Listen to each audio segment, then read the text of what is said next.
Hi, welcome to war of aspires. और आज का जो सेशन होने वाला है वो जनरल अवेयरनेस यानी क्वालिफाइंग कोर्स के ऊपर है। किस किस के लिए है? BA, BSc, BCom second year वालों के लिए है।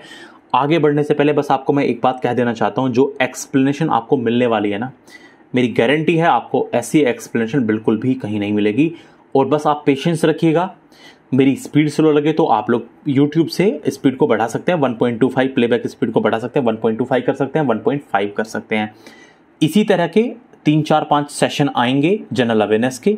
ये पहला सेशन है और मैं आपको सारी की सारी चीजें एकदम विस्तृत वर्णन के साथ, कंप्लीट एक्सप्लेनेशन के साथ समझाने वाला हूं। विद स्लाइड्स आपको सारी चीजें समझाने वाला हूं। टेंशन वाली कोई बात नहीं है।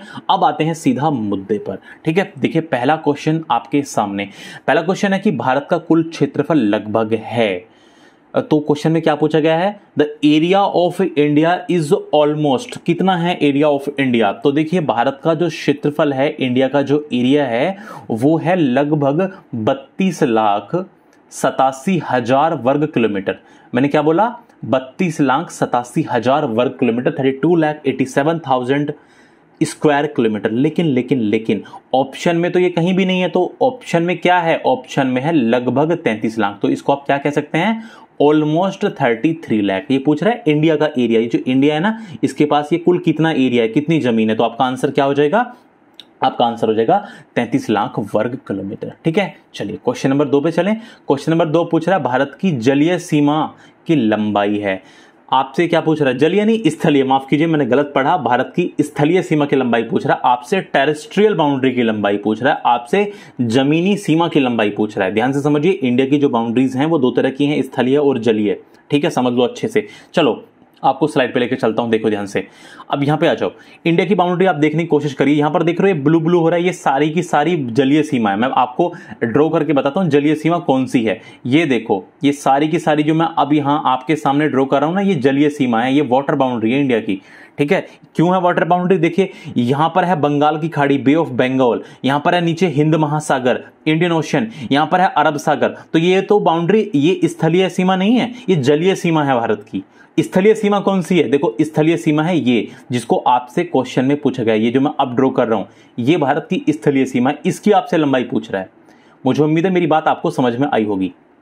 आपसे इसकी लंबाई पूछ रहा है, वो स्थलीय सीमा की। तो याद रखिए, स्थलीय सीमा की, भारत की स्थलीय सीमा की लंबाई है 15,200। जो इंडिया की टेरेस्ट्रियल बाउंड्री है उसकी लंबाई कितनी है? 15,200 किलोमीटर। जो आपको ये ब्लू ब्लू में दिख रहा है ना, ये है इतनी 15,200 किलोमीटर। मुझे उम्मीद है आपको ये बात समझ में आ गई होगी। ये है भारत की स्थलीय सीमा, ये है इंडिया की जलीय सीमा, वाटर बाउंड्री। समझ में आ रहा है ना? कोई दिक्कत वाली बात तो नहीं। चलिए अब देखो ध्यान से। क्वेश्चन नंबर 3, भारत का उत्तर की ओर सबसे सुदूर बिंदु है। आपसे क्या पूछ रहा है? आपसे पूछ रहा है कि इंडिया का सबसे नॉर्थ मोस्ट पॉइंट कौन सा है। 4 ऑप्शन आपके सामने हैं। तो चलिए मैं आपको लेके चलता हूं स्लाइड पर, मैप पर। यहां पर देखो ध्यान से, बहुत अच्छे से देखने की कोशिश करिएगा। आप लोगों को पहले ही समझ लीजिए, आप लोगों को यह पता होना चाहिए उत्तर कहां है। मैं वापस बता रहा हूं, ध्यान से समझ लो ये बात। देखो, जब भी आपके पास में कोई कॉपी होगी, बोर्ड होगा, तो ऊपर की तरफ होता है नॉर्थ। समझ लो ध्यान से, मैंने एन लिखा है नॉर्थ। राइट साइड में होता है ईस्ट, नीचे होता है साउथ, और इधर होता है वेस्ट।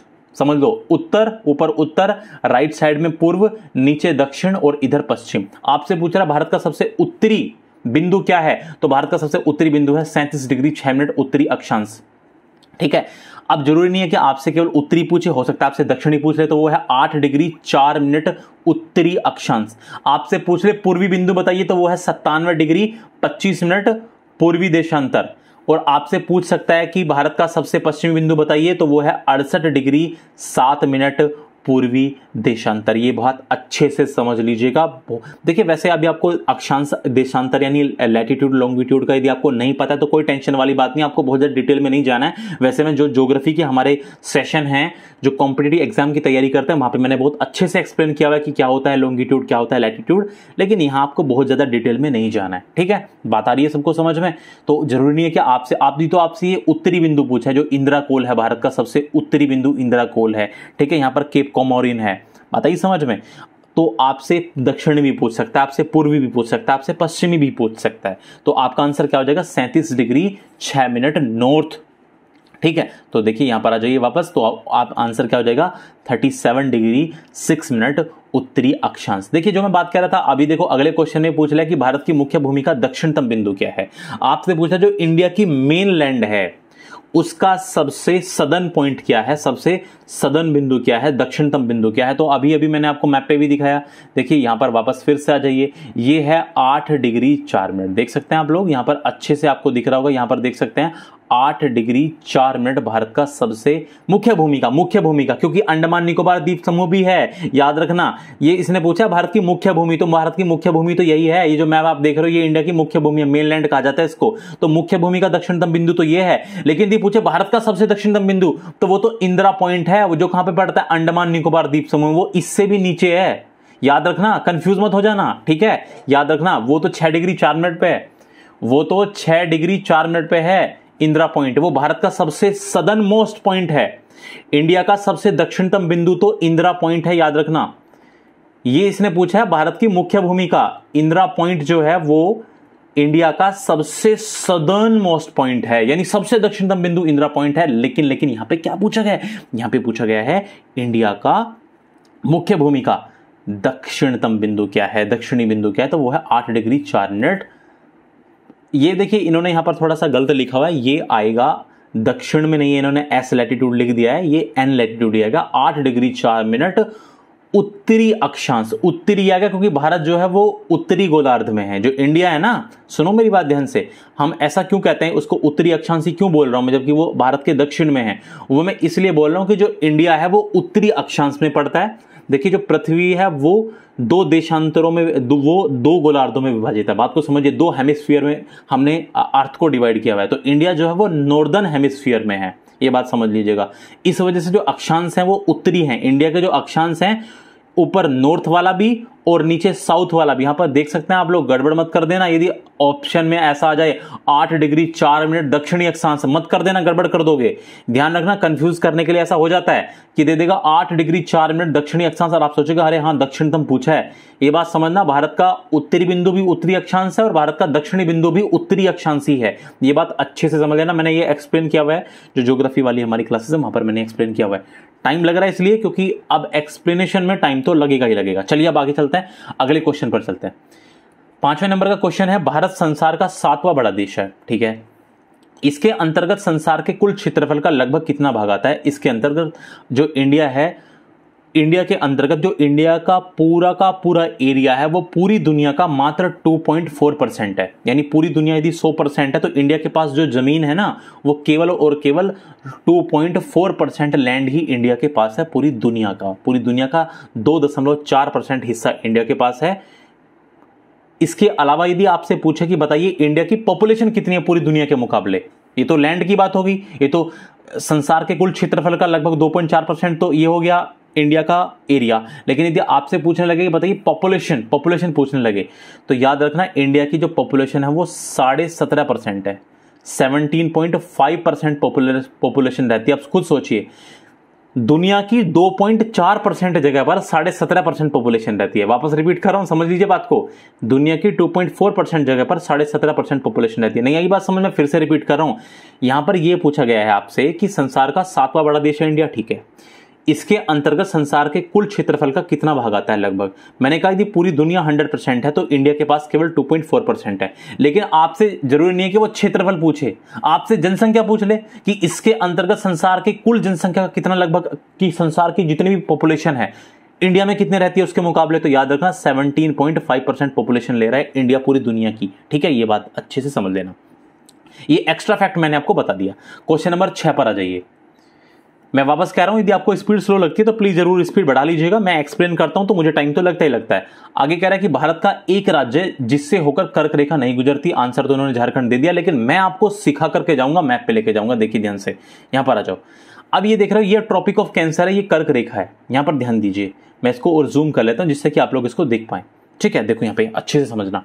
अब देखिए कर्क रेखा गुजरात से होकर गुजर रही है, ये देखिए राजस्थान से भी होकर गुजर रही है, मध्य प्रदेश, इसके बाद छत्तीसगढ़, इसके बाद झारखंड, इसके बाद वेस्ट बंगाल, ठीक है, ये तो बांग्लादेश आ गया, उसके बाद त्रिपुरा और मिजोरम। वापस सुनिए ध्यान से, गुजरात, राजस्थान मध्य प्रदेश से भी होकर गुजर रही है, छत्तीसगढ़ से भी होकर गुजर रही है। देखिए मैप है आपके सामने, झारखंड से, वेस्ट बंगाल से, त्रिपुरा से और मिजोरम से। अपने क्वेश्चन पर आ जाइए वापस। अब कह रहा है कि भारत का एक राज्य है जिससे होकर कर्क रेखा गुजरती है, ठीक है, तो वो है झारखंड। आपने देखा जम्मू कश्मीर से नहीं हो रही है, बिहार से भी पास नहीं होती है, हिमाचल प्रदेश से भी।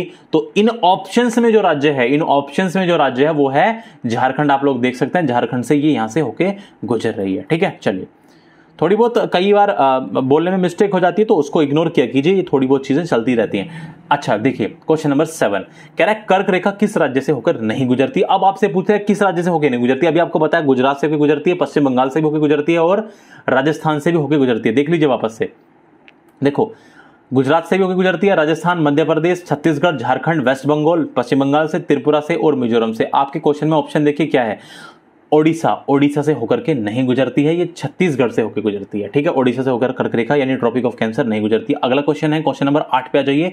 मन्नार की खाड़ी कहां स्थित है। पहले समझ लिए मन्नार की खाड़ी है कहां। चलो मैप पे लेके चलता हूं फटाफट से। देखिए आप लोगों के सामने ये है मैप, दिख रहा है आपको, ठीक है। चलो थोड़ा जूम कर लेता हूं, ये इंडिया है, ऊपर दिख रहा होगा। ये है भारत का स्टेट तमिलनाडु, ये है श्रीलंका और ये है गल्फ ऑफ मन्नार, ये है मन्नार की खाड़ी। यहां पर देखो, जहां पर मैं ये कर्सर घुमा रहा हूं, ये देखो, ये है मन्नार की खाड़ी, ये वाला एरिया, ये एरिया है मन्नार की खाड़ी। तो बताओ किस किस के बीच में है। ये है तमिलनाडु और श्रीलंका के बीच में है कि नहीं है, तमिलनाडु और श्रीलंका के बीच में। देखिए तमिलनाडु वालों के लिए तो ये ईस्ट में है, तमिलनाडु ये है, देखो ये है स्टेट तमिलनाडु, ठीक है। अब तमिलनाडु के कहां है, ये ईस्ट में, पूर्व में, तमिलनाडु के ईस्ट में है कि नहीं है। तो आपका जो आंसर हो जाएगा वो क्या हो जाएगा, यहां पर आ जाइए फटाफट वापस से। तो आपका जो आंसर है वो क्या हो जाएगा, वो हो जाएगा तमिलनाडु के पूर्व में, तमिलनाडु व श्रीलंका के बीच, ठीक है। बात आ गई सबके समझ में। तो ये बे ऑफ मन्नार जो है वो कहां है, तमिलनाडु के ईस्ट में है और तमिलनाडु और श्रीलंका के बीच में है, ठीक है। ये बेस्ट ऑप्शन है। केरल के दक्षिण में भी, केरल के साउथ में नहीं माना जाएगा, इसको तमिलनाडु के ईस्ट में माना जाएगा। अभी मैंने आपको मैप पे भी दिखा दिया, समझा दिया अच्छे से, ठीक है। चलो क्वेश्चन नंबर 9 पर आते हैं। भारत तथा इसके पड़ोसी देशों को कहा जाता है, क्या कहा जाता है। देखिए भारत और जो इसके पड़ोसी देश हैं उनको दक्षिण एशिया के देश कहा जाता है, उनको साउथ एशिया की कंट्रीज कहा जाता है। मैप पे लेके चलता हूं तभी आपको समझ में आएगा ऐसा क्यों है। ये वर्ल्ड मैप आपके सामने है, इनको दक्षिण एशिया के देश क्यों कहा जाता है ये भी आपको समझ में आ जाएगा, ठीक है। देखो अब यहां पर समझने की कोशिश करो, जो मैं आपको यहां समझाने जा रहा हूं, ये जो आप देख रहे हो, ये वाला, ये जो कॉन्टिनेंट आप देख रहे हो, ये वाला, ये कॉन्टिनेंट है एशिया। ये कौन सा महाद्वीप है, एशिया है। आप लोग जानते हैं ऊपर होता है नॉर्थ, इधर होता है ईस्ट, इधर होता है साउथ और इधर होता है वेस्ट। अब मुझे खुद बताओ, खुद सोच के बताओ, इस पूरे एशिया के दक्षिण में नहीं पड़ता क्या ये जो देखो, ये भारत है और ये इसके पड़ोसी देश हैं। तो इसलिए भारत और उसके पड़ोसी देशों को दक्षिण एशिया का देश कहा जाता है, क्योंकि साउथ में है। ये पूरा एशिया जो मैंने खींचा है आपके सामने, ये एशिया है और इस एशिया के ये साउथ में है। तो इसीलिए भारत और इसके जो पड़ोसी देश हैं वो कहां पर पड़ते हैं, ये एशिया के साउथ में पड़ते हैं, इसीलिए इनको दक्षिण एशिया के देश कहा जाता है। बात आ गई समझ में। तो भारत तथा इसके पड़ोसी देशों को दक्षिण एशिया के देश कहा जाता है, ठीक। आगे चलिए, क्वेश्चन नंबर 10 आपके सामने है। क्वेश्चन नंबर 10 कह रहा है कि अरे अरे अरे 1 मिनट प्लीज, 1 मिनट, ये थोड़ा सा वर्क नहीं कर रहा है, मैं इसको जरा ठीक कर लेता हूं थोड़ा सा। चलिए आ जाते हैं अपने नेक्स्ट क्वेश्चन पर, ठीक है। चलिए अगला क्वेश्चन क्या है, क्वेश्चन नंबर 10 आ गया है ना, क्वेश्चन नंबर 10। चलिए, पाकिस्तान की सीमा के साथ भारत के किन राज्यों की सीमा लगती है। जो पाकिस्तान है, पाकिस्तान की जो बाउंड्री है उसके साथ इंडिया के कौन कौन से स्टेट्स टच करते हैं। तो लेके चलता हूं आपको मैप पे, आपको सब चीज अच्छे से समझ आ जानी है, कोई टेंशन वाली गली नहीं है जी। देखो यहां पे आ जाओ, अब ये पाकिस्तान है, दिख रहा है, पाकिस्तान दिख रहा है आपको, ठीक है। चलो नए वाले मैप पे लेके जाऊं, चलो नए मैप पे लेके जाता हूं तो फिर आपको मैं, ये नया मैप है, ये है नया मैप, न्यू मैप, क्योंकि न्यू मैप है तो क्वेश्चन भी न्यू ही होगा, ठीक है, क्योंकि उसमें जम्मू कश्मीर दे रखा है, अभी चीजें बदल चुकी हैं। ये है पाकिस्तान। तो देखो पाकिस्तान के साथ गुजरात टच कर रहा है, ये आपको पता होना चाहिए, याद होना चाहिए। पाकिस्तान के साथ गुजरात की सीमा लगती है, राजस्थान की सीमा लगती है। समझ लो अच्छे से, पाकिस्तान के साथ किस किस की सीमा लगती है, वापस समझा रहा हूं, देखो ध्यान से, यहां पर देख लो ध्यान से। पाकिस्तान के साथ गुजरात की सीमा लगती है, देखो यहां पर ये गुजरात स्टेट है, राजस्थान की लगती है, पंजाब की लगती है। ये देखो हिमाचल प्रदेश की नहीं लगती, हिमाचल प्रदेश की नहीं लगती है, हिमाचल प्रदेश तो यहीं पर एंड हो जाता है। देखो यहां पर, ये समझो, ये हिमाचल प्रदेश की बाउंड्री तो ऐसे खत्म हो जाती है यहां पर, ये समझो हिमाचल प्रदेश की सीमा पाकिस्तान से नहीं लगती है, जम्मू कश्मीर की लगती है और लद्दाख की भी लगती है, क्योंकि लद्दाख और जम्मू कश्मीर अब दो अलग अलग यूनियन टेरिटरी हैं, केंद्र शासित प्रदेश हैं। तो पाकिस्तान के साथ गुजरात, राजस्थान, पंजाब, हरियाणा की नहीं लगती है, ठीक है, हरियाणा की नहीं लगती है, पंजाब, राजस्थान और हमेशा हिमाचल प्रदेश की नहीं लगती है, जम्मू कश्मीर और लद्दाख इनकी सीमाएं लगती हैं। तो आपका जो ये क्वेश्चन है इसके ऑप्शंस पे हम चलते हैं, तो देख लेते हैं क्या क्या यहाँ पर दिया हुआ है। देखिए, तो यहाँ पर जम्मू कश्मीर है, ठीक है, बिल्कुल सही है, पंजाब के साथ भी लगती है, राजस्थान के साथ भी, गुजरात के। ये पहला वाला गलत क्यों है? क्योंकि इसमें हिमाचल प्रदेश दे रखा है, हिमाचल प्रदेश अभी मैंने बताया सीमा नहीं लगती है, इसमें हरियाणा दे रखा है, हरियाणा की सीमा लगी, इसलिए ऑप्शन गलत है। और यहाँ पर इन्होंने क्या दे दिया है? यहाँ पर इन्होंने दे दिया है हिमाचल प्रदेश, हिमाचल प्रदेश की सीमा नहीं लगती है। तो मैंने बार बार आपको बताया, तो ऑप्शन कौन सा सही हो जाएगा? ऑप्शन नंबर सी सही हो जाएगा। अगला क्वेश्चन नंबर 11 क्या कह रहा है? हिंदी के पश्चात, यानी सबसे ज्यादा तो हिंदी बोली जाती है, हिंदी के पश्चात कौन सी भाषा भारत में सबसे अधिक बोली जाती है? देखो, ऑप्शन के ऊपर डिपेंड करता है, ये ऑप्शन के ऊपर डिपेंड करता है। हिंदी के बाद वैसे तो सबसे ज्यादा बंगाली बोली जाती है, ठीक है, बंगाली बोली जाती है, लेकिन ये ऑप्शन के ऊपर डिपेंड करता है। अब यहां पर इन्होंने बांग्ला दे रखा है, यहां पर इन्होंने बांग्ला दे रखा है, यही आंसर होना चाहिए, लेकिन इन्होंने मॉडल वालों ने तेलुगु कर दिया है। पता नहीं, डोंट नो क्यों कर दिया, मुझे इसका नहीं मालूम। अब हो सकता है जो यूनिवर्सिटी है उसने पता नहीं क्या आंसर माना होगा, लेकिन मैं आपको एकदम सही आंसर दिखाता हूं। देखिए, जो भारत में सबसे ज्यादा बोली जाती है लैंग्वेज वो है हिंदी, ठीक है, नंबर 1 पर है हिंदी, उसके बाद नंबर 2 पे बंगाली, ठीक है, और बंगाली जो लैंग्वेज है वो नंबर 2 पर बोली जाती है, और नंबर 3 पर बोली जाती है मराठी, उसके बाद मराठी, और उसके बाद आता है तेलुगु। ये क्रम है, ठीक है। तो आंसर जो है आप बिल्कुल सही करिएगा। मॉडल में तो गड़बड़ होती रहती है, तो आप मॉडल पे मत जाइएगा, ठीक है। आई बात समझ में? तो मैंने आपको सारी चीजें समझा दी हैं, अच्छे से आपको हर चीज मैं बता के चल रहा हूं। अगले क्वेश्चन पे आइए। देखिए, मैं बहुत ज्यादा टाइम इसलिए भी नहीं लगा रहा हूं क्योंकि एक तो वैसे ही ऑलरेडी टाइम लग रहा है एक्सप्लेनेशन में। अब यदि मैं इसको और ज्यादा डीप ले जाऊंगा ना, तो फिर आपका सारा टाइम इन्हीं क्वेश्चंस में चला जाएगा, और क्वेश्चन बहुत सारे हैं, कई सारे पार्ट बनाने हैं।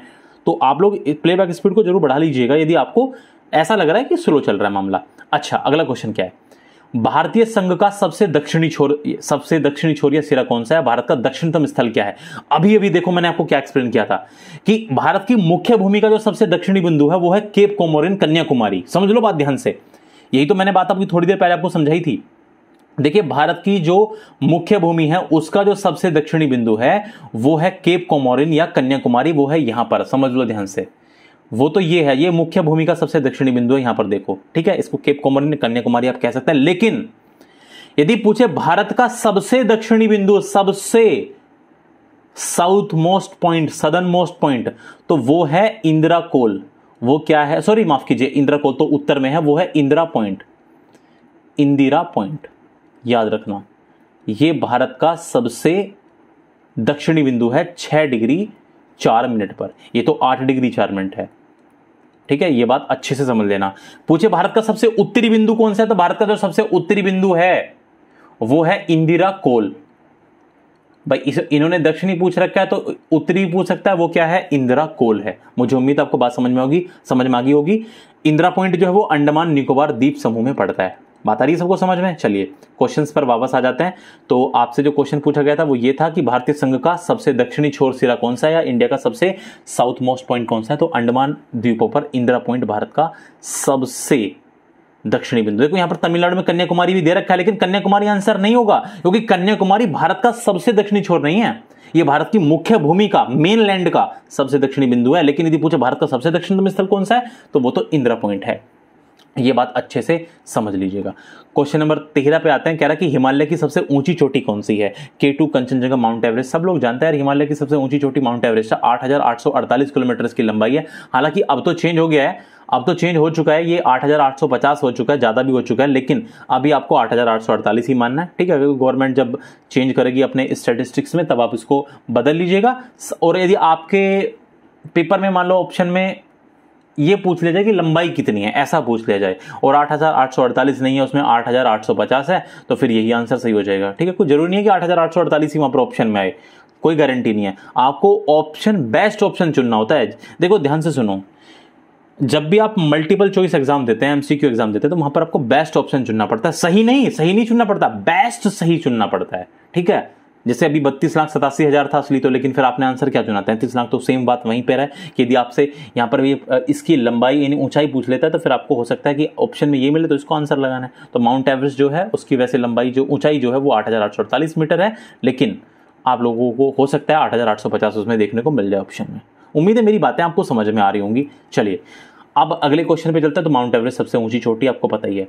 निम्नलिखित में से किस राज्य की सीमा बांग्लादेश से मिलती है? तो वो इनमें मेघालय है। मैं मैप पे लेके चलता हूं, आपको आ जाएगा समझ में, ठीक है। चलो ये देखो यार, यहां पर आ जाओ, किस राज्य की सीमा बांग्लादेश से मिलती है। पहले ये समझ लो, आपको बस ये याद रख लेना बांग्लादेश से किस किस राज्य की सीमा टच कर रही है, ये याद कर लो आप लोग, बाकी सारी बातें भूल जाओ। ये क्वेश्चन कोई ऐसा नहीं है, ये क्वेश्चन ऐसे नहीं है कि आप पर्टिकुलर क्वेश्चन याद कर रहे हो, पर्टिकुलर क्वेश्चन याद ही मत करो यार। इस इधर आ जाओ, इधर का जो मैप है आपको बहुत अच्छे से याद होना चाहिए। ये इधर वाला जो मैप है, जो 7 सिस्टर स्टेट है, ये मैप आपको अच्छे से याद होना चाहिए। देखो ये बांग्लादेश है, अब देखो बांग्लादेश के साथ किस किस की सीमा लग रही है। वेस्ट बंगाल की, पश्चिम बंगाल की सीमा लग रही है, बांग्लादेश के साथ लग रही है, ठीक है। असम है, ये देख रहे आपको स्काई ब्लू कलर दिख रहा होगा, ये असम की सीमा भी देखो यहां पर आके बांग्लादेश से लग रही है। पश्चिम बंगाल की सीमा भी लग रही है, असम की सीमा भी लग रही है, मेघालय की सीमा भी लग रही है बांग्लादेश से, देख पा रहे हो, और त्रिपुरा की सीमा भी बांग्लादेश से टच कर रही है। आगे स्टेट समझ में, ये याद कर लेना, बहुत मुश्किल काम नहीं है। अब तो इतना आसान काम है, यदि आपने ये याद कर लिया तो फिर वो क्वेश्चन कुछ ही पूछे, आपको क्या दिक्कत है। आप देखिए अरुणाचल प्रदेश नहीं था, कहीं नहीं लग रही थी, नागालैंड की सीमा भी नहीं लग रही थी, मणिपुर भी बचा क्या, केवल मेघालय। मेघालय की सीमा बांग्लादेश से मिलती है, आसान सी चीज है। कह रहा है कि भारत की उत्तरी सीमा पर कौन सा देश है। अरे भारत के उत्तर में तो नेपाल भी है, भारत के उत्तर में तो चाइना भी है, भारत के उत्तर में तो भूटान भी है, इसलिए आंसर क्या है, ये तीनों। देखो अब आप खुद देखिए, अब इंडिया के, अरे 1 मिनट यार, इंडिया के यदि आप नॉर्थ में जाएंगे तो आप लोग खुद ये देख सकते हैं, यहां पर आ जाइए। अब ये ऊपर, ये आप लोग जानते हैं, ये ऊपर का जो हिस्सा है, ये वाला, ये जो आप ऊपर वाला हिस्सा देख रहे हैं, यही तो नॉर्थ है। मैंने भी आपको समझा, ऊपर नॉर्थ होता है, इधर ईस्ट होता है, ठीक है, इधर वेस्ट होता है और नीचे की तरफ साउथ होता है। कह रहा भारत के उत्तर में कौन कौन से देश हैं भाई साहब, चाइना भी है, ठीक है, आप लोग जानते हैं बात, देखिए चाइना भी है, ठीक। इसके अलावा भूटान भी उत्तर में ही है, जो ये भूटान है ये भी कहाँ है, भूटान भी कहाँ पे है, उत्तर में, ये देख सकते हो आप लोग यहाँ पर, ये भूटान है, भूटान भी उत्तर में ही है, और नेपाल भी उत्तर में ही है। बात आ रही है मेरी समझ में, उम्मीद है आपको ये बातें समझ में अच्छे से आ रही होंगी, ठीक है। तो इस तरह से चीजों को समझ के यदि चलेंगे तो कोई टेंशन वाली बात आपको होने वाली है नहीं। चलिए अगले क्वेश्चन पे चलते हैं। अगला क्वेश्चन क्या है कि भारत की पूर्वी सीमा पर कौन सा देश है, यानी इंडिया के ईस्ट में कौन सा देश है। यार इंडिया के ईस्ट में म्यांमार भी है, बांग्लादेश भी है, भूटान तो भी मैंने बताया, ये तो कहां पर है, उत्तर में है, आप लोग जानते हैं। चलो एक बार फिर से आपको मैप पे लेके चलता हूं मैं। अब ये ईस्ट में पूछ रहा है कि भारत के उत्तर में कौन कौन से देश हैं। देखिए भारत के उत्तर में आप लोग देख सकते हैं म्यांमार है, ये रहा म्यांमार नाम की कंट्री, ये देख सकते हैं आप लोग, थोड़ा जूम कर देते हो, नहीं दिख रहा है तो आप लोग देख सकते हैं आराम से। म्यांमार कहाँ है, भारत के पूर्व में है, पूर्व में पूछा है ना उसने, म्यांमार पूर्व में है। वो जो उत्तर में पूछा था, उत्तर में तो चाइना है, नेपाल भी है, ठीक है, और तिब्बत भी है, भूटान भी है, ठीक। और तिब्बत अब चाइना का ही हिस्सा बन चुका है, चाइना ही ने ही उसको ऑक्यूपाइड कर लिया है, ठीक है। वैसे स्वतंत्र देश हुआ करता था, लेकिन अब ये चाइना का ऑक्यूपेशन है इसके ऊपर। तो नेपाल, भूटान, चाइना ये तो उत्तर में है, और ये म्यांमार जिसको पहले बर्मा के नाम से जाना जाता था, ये और बांग्लादेश भारत के कहां पर हैं, ये इंडिया के पूर्व में है। अब आपसे पूछ ले पश्चिम में कौन कौन से देश हैं, तो भारत के पश्चिम में अफगानिस्तान है और पाकिस्तान है, ठीक है। नॉर्मल सी बात है, आप लोग आंसर दे देंगे, कोई टेंशन वाली बात नहीं है। तो पश्चिम में पाकिस्तान और अफगानिस्तान हो जाएंगे। चलिए अब आगे बढ़ते हैं और अगले क्वेश्चन पर चलते हैं, ठीक है। देखो आ गया भारत की पश्चिमी सीमा पर कौन सा देश है, तो पाकिस्तान हो गया, ये आ गया, अभी मैंने समझाया आपको, ठीक है। तो इसमें कोई ज्यादा बड़ी बात नहीं है, ये चीजें बड़ी आसान है। आगे क्या पूछ रहा है, क्वेश्चन नंबर 18 पे आ जाइए। म्यांमार की सीमा पर कौन सा भारतीय राज्य स्थित नहीं है। ये अब मैंने कहा ना, ये जो भारत का जो पूर्वी मैप है, यानी ईस्ट वाला मैप है, आपको ये अच्छे से याद होना चाहिए। कह रहा म्यांमार की सीमा पर कौन सा भारतीय राज्य नहीं है, अरुणाचल प्रदेश है, नागालैंड है, त्रिपुरा नहीं है, त्रिपुरा टच नहीं करता है म्यांमार को। चलो मैप पे दिखा देता हूं आपको, मैप पर दिखा देता हूं आपको मैं, यहां पे आ जाओ। देखो ये म्यांमार है, देखो म्यांमार, ये वाला जो व्हाइट व्हाइट दिख रहा है, ये पूरा का पूरा देश म्यांमार है। म्यांमार की अरुणाचल प्रदेश से, देखो ये जो पिंक कलर में है, देखो अरुणाचल प्रदेश म्यांमार को टच कर रहा है, नागालैंड भी टच कर रहा है म्यांमार को, मणिपुर भी टच कर रहा है, मिजोरम भी। लेकिन त्रिपुरा देखो, ये जो यहाँ पर है ना, ये देखो यहाँ पर जो येलो है, ये त्रिपुरा है, लेकिन त्रिपुरा की सीमा नहीं लगती है म्यांमार से, ठीक है। तो आंसर क्या हो जाएगा, यहाँ पर त्रिपुरा हो जाएगा। मुझे उम्मीद है आपको ये बात अच्छे से समझ में आ रही होगी। तो म्यांमार की सीमा पर कौन सा भारतीय राज्य स्थित नहीं है, दैट इज त्रिपुरा। डोरंड रेखा किन दो देशों के बीच में, देखिए डोरंड रेखा भारत और अफगानिस्तान के बीच में है। मैप पे लेकर आपको समझाता हूं मैं इसको, जरा यहां पर आ जाइए वापस से। देखो यार डोरंड रेखा के बारे में एक बात समझ लो। अब आपको डोरंड रेखा के बारे में एक बात समझ लेनी है। देखो ये है डोरंड लाइन, समझो ध्यान से, मैं आपको वापस से यहां पर ड्रॉ करके बता रहा हूं खुद से। यहां पर देखो, आ जाओ, इसको मैं जरा नीचे कर लेता हूं। ये देखो ध्यान से, ये जो लाइन देख रहे हो ना, ये वाली, यहां पर ये डोरंड लाइन है, ये जो मैं अब आपको सामने यहां पर ड्रॉ कर रहा हूं। ये वाली नहीं दिखी, कोई बात नहीं यार, हाइलाइटर ले लेते हैं। ये देखो ध्यान से, ये वाली लाइन है डोरंड लाइन, ये लाइन है डोरंड लाइन। अब आप देख रहे हो ये डोरंड लाइन जो मेनली वैसे तो पाकिस्तान और अफगानिस्तान के बीच में है। ये जो डोरंड लाइन है वैसे तो मेनली मुख्य रूप से तो पाकिस्तान और अफगानिस्तान के बीच में है। लेकिन जो भारत का केंद्र शासित प्रदेश है लद्दाख, जो इंडिया का केंद्र शासित प्रदेश है लद्दाख, वहां पर ध्यान से सुन लो, ध्यान से सुन लो मेरी बात, जो इंडिया का केंद्र शासित प्रदेश है लद्दाख, आपको दिखाने की कोशिश मैं जरा करता हूं। यहां पर देखो ध्यान से, ये वाला लद्दाख है, ये भी जरा सा टच करता है अफगानिस्तान से, लगभग 106 किलोमीटर की सीमा लगती है भारत की अफगानिस्तान के साथ। ठीक है, ये पाकिस्तान का अधिकार है इस हिस्से पर वैसे तो, ठीक है, लेकिन है तो हमारा ही ना। ये लगभग 106 किलोमीटर की सीमा लगती है अफगानिस्तान से। और ये जो आप लाइन देख रहे हो, ये वाली, ये जो यहां पर ये लाइन है, यही है डूरंड लाइन। इसी बॉर्डर लाइन का नाम है Durand line. Durand line Pakistan और अफगानिस्तान के बीच में है और भारत और अफगानिस्तान के बीच में है। तो ऑप्शन पाकिस्तान अफगानिस्तान तो है नहीं, तो आंसर क्या हो जाएगा? भारत और अफगानिस्तान। भारत की 106 किलोमीटर की सीमा लगती है अफगानिस्तान के साथ। ठीक है, ये बात अच्छे से आपको पता होनी चाहिए। एक ये चीजें आपकी कॉम्पिटिटिव एग्जाम में मदद करेंगी। जनरल अवेयरनेस इतना अच्छा है ये बीए बीएससी बीकॉम के लिए, यदि आप कॉम्पिटिटिव एग्जाम की तैयारी करते हैं तो वहां भी ये आपकी हेल्प करने वाली है। तो आप आंसर क्या हो जाएगा? डूरंड रेखा किन दो देशों के बीच में है? भारत और अफगानिस्तान के बीच में। कह रहा है अगला क्वेश्चन है, भारत और चीन को विभाजित करने वाली रेखा का नाम क्या है? देखिए, इंडिया और चाइना को जो रेखा, जो लाइन डिवाइड करती है, that is McMahon line. Sir Henry McMahon ने इसको खींचा था। तो मैं आपको मैं आपको इसको मैप पे ले जाके दिखा सकता हूं। देखिए, ये है अरुणाचल प्रदेश, ये है अरुणाचल प्रदेश, और अरुणाचल प्रदेश में जो आप ये देख रहे हो ना येलो येलो, ये वाली चाइना और तिब्बत और अरुणाचल प्रदेश के बीच में जो येलो येलो आप देख रहे हैं, तो भूटान हो गया। ये जो येलो लाइन देख रहे हैं यही है मैकमोहन लाइन। ठीक है, अरुणाचल प्रदेश और चाइना के बीच में पड़ती है। जो इंडिया का स्टेट है अरुणाचल प्रदेश, देख रहे हैं ना, यहाँ पर है ये मैकमोहन लाइन, इस जगह पर, यहाँ पर अरुणाचल प्रदेश और चाइना के बीच में है। तो आंसर क्या हो जाएगा? McMahon line. ठीक है, चलिए अगला क्वेश्चन है, क्वेश्चन नंबर 21 की जनसंख्या की दृष्टि से, यानी कहने का मतलब पॉपुलेशन की दृष्टि से भारत का विश्व में कौन सा स्थान है? आप लोग जानते हैं दूसरा है। देखिए, जनसंख्या की दृष्टि से विश्व में जो सबसे पहला स्थान है वो चाइना का है, दूसरे नंबर पर इंडिया आता है, तीसरे नंबर पर आता है यूनाइटेड स्टेट्स ऑफ अमेरिका। तीसरे नंबर पर कौन आता है? यूनाइटेड स्टेट्स ऑफ अमेरिका आता है जनसंख्या की दृष्टि से। पांचवें नंबर पर इंडोनेशिया आता है, और सॉरी माफ कीजिए, फोर्थ नंबर पर इंडोनेशिया आता है, फिफ्थ नंबर पर ब्राजील आता है। लेकिन अब ऐसा बताया जा रहा है ब्राजील की जो जनसंख्या है वो ब्राजील की जनसंख्या पाकिस्तान से कम हो गई है। पांचवें नंबर पर कुछ लोग कहते हैं कि पाकिस्तान आ चुका है। मैं वापस रिपीट कर रहा हूं, जनसंख्या यानी पॉपुलेशन के अकॉर्डिंग दुनिया में आप लोग जानते हैं भारत का दूसरा स्थान है, ये बात तो सबको पता है। लेकिन मैं कह रहा हूं यदि पूछ ले पहला किसका है, तो भाई पहला स्थान है चाइना का, सबसे ज्यादा पॉपुलेशन है। उसके बाद इंडिया है, इंडिया पिछाड़ देगा 2024 के बाद, चाइना को पिछाड़ देगा। ठीक है, पीछे छोड़ देगा चाइना को, ऐसा अनुमान लगाया जा रहा है। दूसरा स्थान इंडिया का है, तीसरा है संयुक्त राज्य अमेरिका का, चौथा स्थान है इंडोनेशिया का, और पांचवा अभी तक तो ब्राजील का ही है, लेकिन ऐसा कहा जा रहा है कि पाकिस्तान पांचवें नंबर पर आ चुका है जनसंख्या की दृष्टि से। क्वेश्चन नंबर 22 पे आते हैं, क्षेत्रफल की दृष्टि से संसार में भारत का कौन सा स्थान है? अकॉर्डिंग टू एरिया इंडिया कौन से नंबर पर आता है? 7वें नंबर पर आता है। पहले नंबर पर कौन आता है? रशिया। सबसे ज्यादा जो एरिया है, सबसे ज्यादा लैंड है वो किसके पास है? रशिया के पास है। पहले नंबर पर रशिया है, दूसरे नंबर पर कनाडा है, तीसरे नंबर पर USA United states of America है, चौथे नंबर पर चाइना है, पांचवें नंबर पर ब्राजील है, छठे नंबर पर ऑस्ट्रेलिया है और सातवें नंबर पर इंडिया है। बात आ गई समझ में? ठीक है, ये अच्छे से आपको पता होना चाहिए। क्वेश्चन नंबर 23 पे देखिए, भारत का सर्वाधिक साक्षरता दर वाला राज्य कौन सा है? ये भाई केरल है, आपको पता होना चाहिए। सबसे ज्यादा जो लिटरेसी रेट है वो केरला में है, लगभग 96.2%, 96.2% के आसपास लिटरेसी रेट है। क्वेश्चन नंबर 24 पर आइए, 2011 जो सन 2011 में जो सेंसस हुआ था, जनगणना हुई थी, उसके अनुसार भारत की कुल जनसंख्या कितनी है? ये तो पता होगा यार, 121 करोड़ है, नॉर्मल सी बात है, ये सबको पता होगा। क्षेत्रफल की दृष्टि से भारत का सबसे बड़ा राज्य कौन सा है? देखिए, क्षेत्रफल की दृष्टि से भारत का सबसे बड़ा जो राज्य है वो राजस्थान है, उसके बाद मध्य प्रदेश का नंबर आता है। ठीक है, फिर उसके बाद महाराष्ट्र का नंबर आता है, फिर उत्तर प्रदेश का नंबर आता है। चलो मैं आपको दिखा देता हूं, एक बार आपको स्टैट्स दिखा देता हूं। अरे अरे अरे, यहां पर आ जाइए। जो इंडियन स्टेट्स हैं अकॉर्डिंग टू एरिया, सबसे ज्यादा लैंड है इंडिया की वो राजस्थान के पास है, लगभग पूरे भारत की जो जमीन है उसका 10.41% राजस्थान के पास है। दूसरे नंबर मध्य प्रदेश के पास लैंड है, उसके बाद महाराष्ट्र, फिर उत्तर प्रदेश और उसके बाद गुजरात। ये टॉप 5 स्टेट्स हैं अकॉर्डिंग टू एरिया। ठीक है, उम्मीद आपको ये बातें अच्छे से समझ में आ रही होंगी।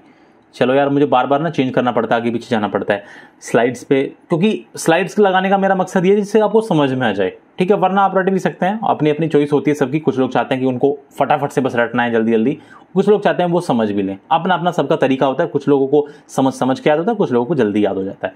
अगला क्वेश्चन पूछा है, अरुणाचल प्रदेश की राजधानी का क्या नाम है? ईटानगर है। मिजोरम की राजधानी का क्या नाम है? आइजोल है। मेरी बात ध्यान से सुनो, जितने भी राजधानी है ना, जितने भी ये कैपिटल हैं स्टेट्स की, सब आप याद कर लीजिएगा। अब ये तो क्वेश्चन कितने बना लो आप लोग, कितने भी क्वेश्चन बना लो, ठीक है, राजधानियों से संबंधित। तो अच्छा, एक बात और ध्यान रखना, जितने भी हमारे नॉर्थ ईस्ट वाले स्टेट्स हैं, यानी पूर्व की तरफ जो स्टेट, हमारे उत्तर पूर्व की तरफ जो स्टेट हैं, जिनको सेवन सिस्टर स्टेट भी कहते हैं, 7 बहन राज्य भी कहा जाता है, इधर पूर्व वाले, इनकी राजधानी तो पक्का रख लेना अच्छे से, ठीक है। चलो, ये था हमारा पहला सेशन। अभी मैंने 27 क्वेश्चन ही लिए हैं, आधे घंटा इसमें हो चुका है लगभग।